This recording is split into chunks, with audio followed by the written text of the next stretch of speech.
Bueno, en este periodo tan especial que estamos viviendo por el impacto del coronavirus, hemos tenido que adaptarnos a esta nueva realidad y bueno, ustedes están observando cómo tenemos meses haciendo el programa desde la casa.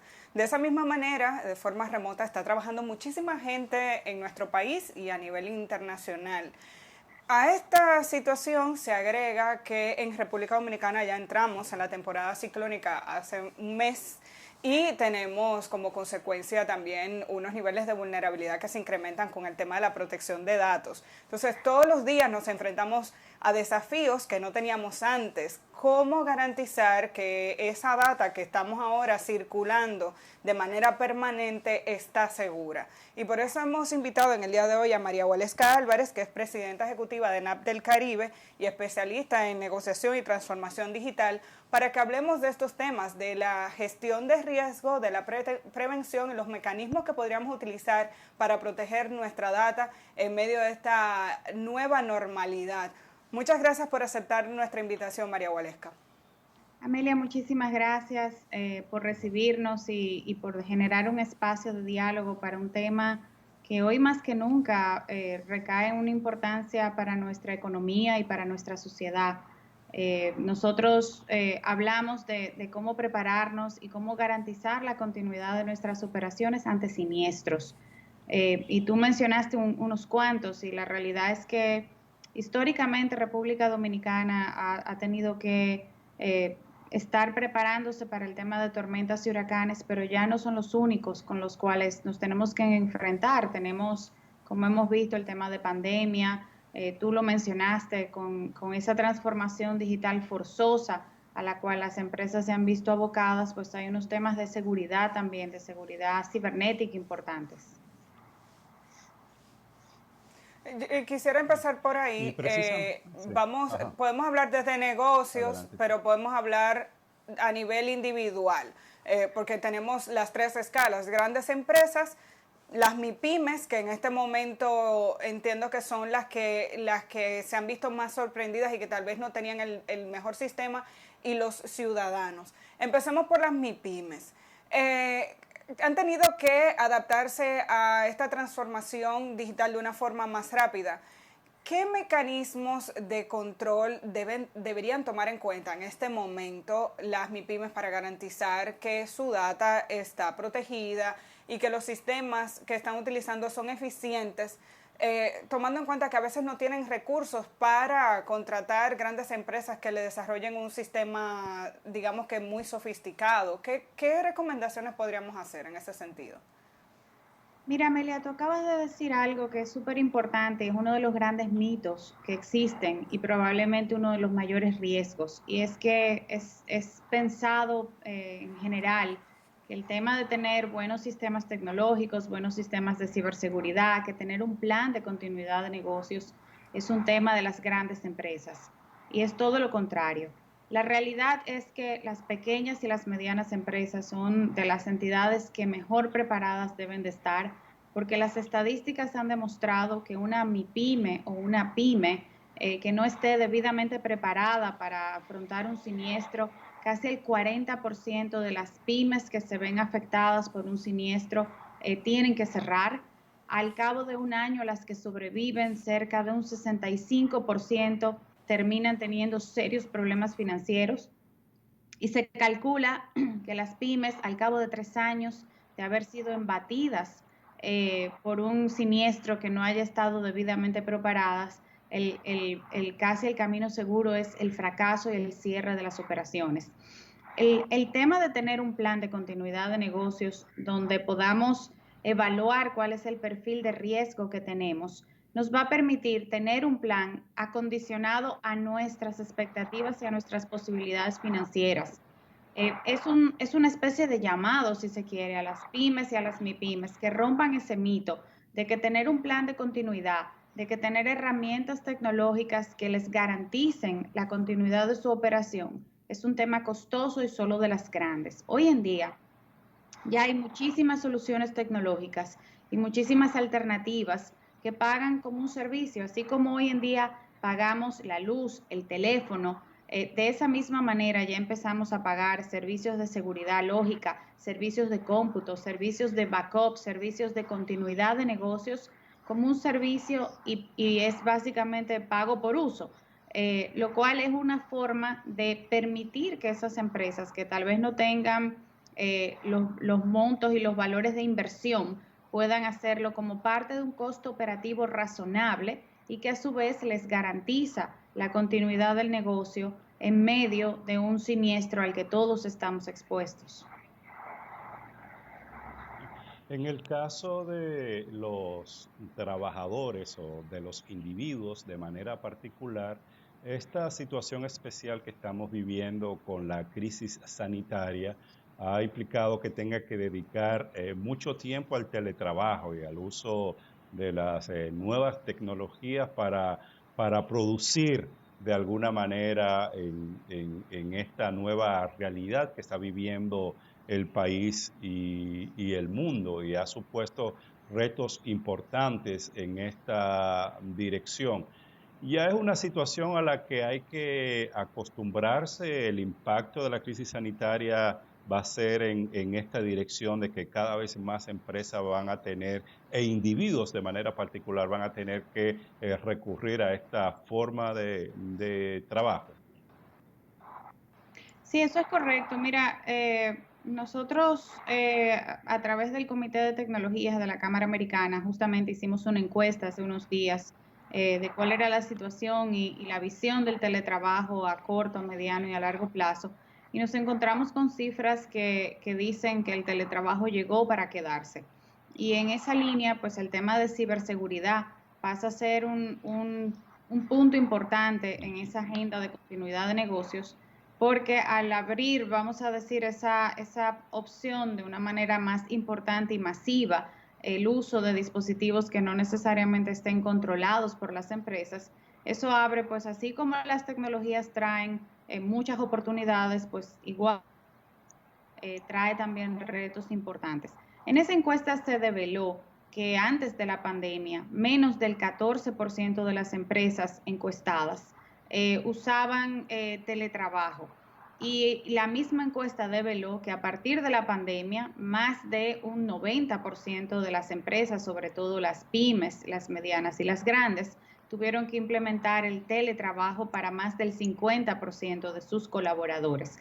Y la gran pregunta es, una vez volvamos a nuestra o empecemos a transitar de una manera ya más definitiva en el nuevo normal, si en el mediano y en el largo plazo se va a mantener el teletrabajo, y esa misma encuesta develó que más de un 50% de las empresas encuestadas pretenden mantener el teletrabajo en más del 50% de sus colaboradores por un tema de costos y por un tema de un aumento importante en la productividad que se ha visto en algunas de las empresas encuestadas. Eso nos dice que de cara a garantizar la continuidad del negocio, debemos tomar muy en cuenta el tema de seguridad. Y hablando de seguridad, y conecto nuevamente con una pregunta que me hacía Amelia, de si esto cómo impacta a las pymes y a las pequeñas empresas, y nuevamente el tema de ciberseguridad ya no es un tema exclusivo ni de los bancos ni de las grandes empresas. Hoy en día, básicamente, al todos tener un dispositivo conectado al Internet, eso nos hace vulnerables de un ataque.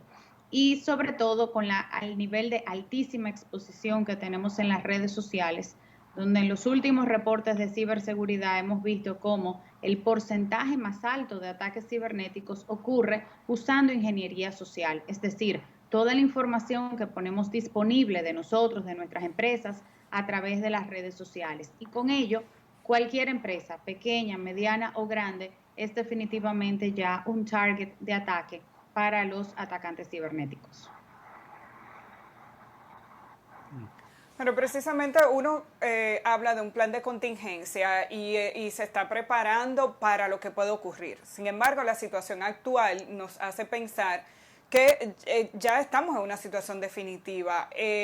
Somos vulnerables ante la posibilidad de que un huracán venga y de repente se llene de agua una oficina y se dañen equipos. Esa es una posibilidad que se abre durante la temporada ciclónica en nuestro territorio, pero somos vulnerables ante la posibilidad de un sismo, pero ahora mismo somos vulnerables ante esta pandemia y la gente está trabajando desde la casa. Ya no es lo mismo hablar de un plan de contingencia dentro del trabajo pensando en la estructura cerrada que ante esta condición donde hay una parte del personal que está en los hogares. Entonces, cuando hablamos de un plan de contingencia en este momento y de preparación para un posible ataque cibernético o una interferencia en las redes de cualquier empresa, ¿qué medidas se deben tomar en cuenta? ¿En qué tiene que pensar ese dueño de un pequeño negocio o una mediana empresa que ahora mismo está enfrentándose a este desafío y no quisiera exponerse mucho más a un problema entonces tecnológico también? ¿Qué recomendaciones podemos hacer? Mira, dentro de las primeras recomendaciones que tal vez nos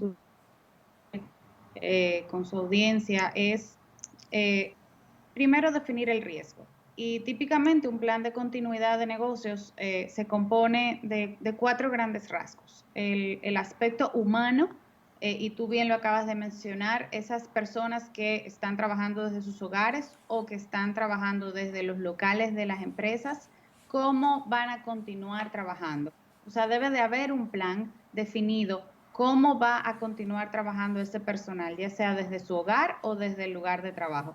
Hay un tema de procedimientos que también debe de considerarse, que es uno de los segundos pilares importantes de un plan de continuidad. ¿Cuáles son los procedimientos más críticos de la operación? En un plan de continuidad no podemos abarcar todos los procesos que tradicionalmente llevamos a cabo en el día a día. Ahora, ¿cuáles son los más críticos? Los que dependen para que el negocio pueda egresar e ingresar sus operaciones.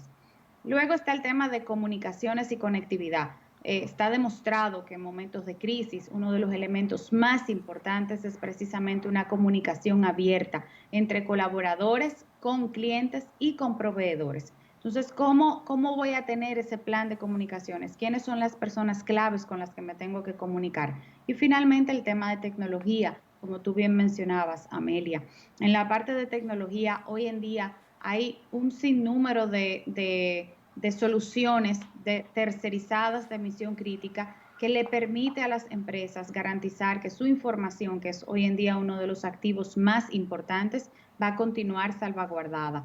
Por ejemplo, tenemos las soluciones de data center, donde en lugar de que una empresa tenga en sus propias facilidades, sus servidores, sus equipos de telecomunicaciones, que pueden estar expuestos a una inundación, a una pérdida de electricidad, a una pérdida de conectividad, o por los efectos de un huracán, de una tormenta, o por los efectos de al no tener personal dentro de las localidades que pueda darle mantenimiento, que pueda hacer la gestión propia de tecnología, esos equipos puedan verse afectados. Entonces, en lugar de tenerlos dentro de mis facilidades, que pueden ser, vamos a decir, facilidades vulnerables porque están en un edificio comercial, hay lugares donde se construyen precisamente a prueba de huracanes, de terremotos, de ataques del hombre, donde se garantiza que a pesar de que hayan vientos huracanados, a pesar de que hayan condiciones no favorables, tanto de clima como de la sociedad, esos equipos van a estar en un lugar con las condiciones de seguridad necesarias para garantizar su funcionamiento, pero que además va a haber personal que se va a encargar de asegurarse que los equipos están funcionando y de darle el soporte debido a las empresas. Eso es una alternativa. Hay otra alternativa que es el famoso cloud. Mucho hemos escuchado hablar de las soluciones en la nube, de las soluciones de cloud. Las soluciones de cloud y las soluciones en la nube no son elementos no tangibles. La realidad es que es un conjunto de equipos, de servidores, de equipos de comunicaciones que están en data centers altamente preparados, sobre todo los que vienen respaldados por proveedores serios, que le permiten a las empresas entonces contratar una capacidad de cómputo que pueden usar para toda su información y todos sus sistemas.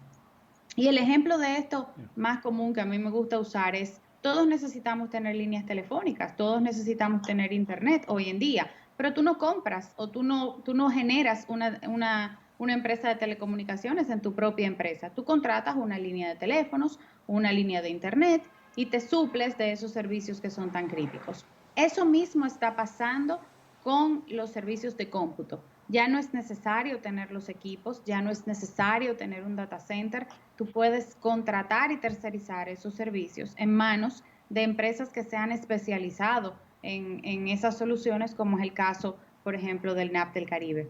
Igual los temas de ciberseguridad. Antes pensábamos que tener soluciones de ciberseguridad representaba que cada empresa tenía que construir un Security Operation Center y tener todo un equipo funcionando 24/7 para mitigar y detener los ataques cibernéticos. Esto ya también se contrata como servicio y podemos hablar de servicios que van desde cientos de dólares hasta soluciones mucho más complejas, pero nuevamente, aquí lo importante es que es un mito que las empresas pequeñas no puedan tener este tipo de soluciones. Lo que hay que es dimensionarlas de acuerdo a sus requerimientos. Bueno, me parece, Javier, que tenemos que despedir, pero nos queda como la idea también de que al hablar de las pequeñas empresas y lo de las nubes, uno siempre le tiene como un poquito de miedo todavía al tema de las nubes, es un tema recurrente y de discusión. Verlo con esa perspectiva también tenemos que analizarlo desde el punto de vista ciudadano, Javier, ¿no? Así es, así que muy interesante. Muchísimas gracias Déjenme solo a María Waleska Álvarez. Sí, Déjenme solo adelante. despedirme con esta reflexión. Casi todos Sí, usamos Gmail, casi todos hemos usado Hotmail, casi todos hemos usado, vamos a decir, estas tecnologías tradicionales que ya son súper familiares para nosotros, WhatsApp, Facebook, redes sociales. Todo esto está en la nube y ahí estamos poniendo nuestra información. sí, Así que si nos hemos atrevido a claro. esto para los temas sociales, ¿por qué no usarlos para y la competitividad Así de es. nuestros negocios? Así es. Muchísimas gracias por estas interesantes reflexiones e informaciones en un mundo cada vez más interconectado, donde hay un uso cada vez más intenso de la tecnología de la comunicación y de la información. Y bueno, todo esto hay que tenerlo pendiente.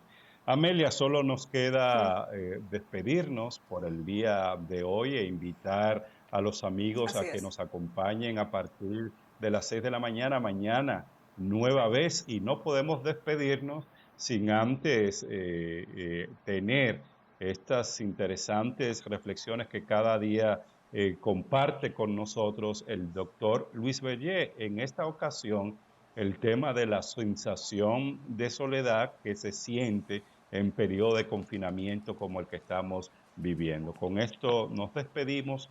Hasta mañana. A raíz de la crisis generada por el coronavirus, muchas personas han comunicado que se sienten solos a pesar de que están acompañados con sus seres queridos en sus respectivos hogares. Esta sensación de soledad pudiera deberse a muchas razones. La principal, los hábitos que se fueron creando al margen de la familia. Al quedarnos en casa, una buena actitud sería extendernos más allá de nosotros mismos y pensar que lo que hacemos dentro de la casa va a afectar a otros y en la medida de lo posible debemos tomar en cuenta como sistema familiar. La segunda actitud que es necesaria en estos casos es que tengamos cada día un plan de acción y que podamos compartirlo con los demás y poderlo ejecutar juntos. Tercero, ser selectivos en cuanto a la decisión que vamos a tomar y si la tomamos en conjunto, pues todavía mucho mejor. Y por último, esperar lo mejor, ser cada vez más positivos, optimistas. Todas estas actitudes, si las practicamos cada día, hará que no nos sintamos vacíos ni solitarios al quedarnos en nuestros hogares. Y recuerda, aprovecha la ayuda que da el Estado con la asistencia psicológica gratuita a través de asterisco 462. Igual puedes aprovechar el asterisco 321 y las líneas tradicionales el 911 y el 1200 1202. De igual manera, te exhortamos que está también el asterisco 212. Todas estas opciones son parte de lo que tiene la República Dominicana como ayuda solidaria, además de la red de apoyo que tienes a tu lado cada día al quedarte en casa.